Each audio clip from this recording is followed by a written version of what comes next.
আসসালামু আলাইকুম গাইস, কেমন আছেন সবাই?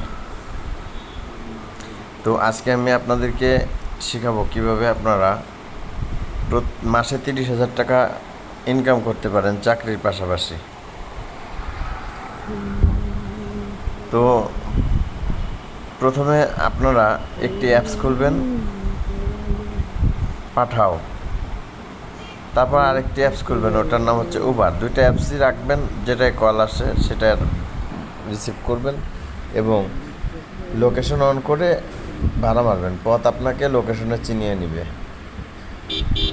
অ্যাপসে গাড়ি চালাইলে কি হবে, আপনার ভাড়া সবসময় আপনি ভাড়া পাইবেন। আর লোকালে ভাড়া মারতে গেলে আপনি একটা ভাড়া মারার পরে আর ভাড়া পাবেন কখন, পাবেন কি পাবেন না, এর কোনো নিশ্চয়তা নাই।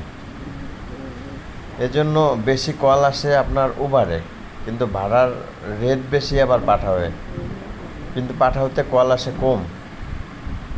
তাই আমি সাজেস্ট করবো আপনারা উবার চালান, উবারে বেশি কল আসে। তো আমি দেখতে পাচ্ছেন যাত্রী নিয়ে যাচ্ছি এয়ারপোর্টের দিকে। তো বনানী চেয়ারম্যান বাড়ি থেকে নিয়েছি একটা যাত্রীকে 200 টাকা ভাড়া। এদিক দিয়ে তো বেরোনো যাবে তো না, না? যাত্রী নামছে, নেমে আমাকে যে ভাড়া দিচ্ছে 150 টাকা দিলে আর 50 টাকা দিচ্ছে।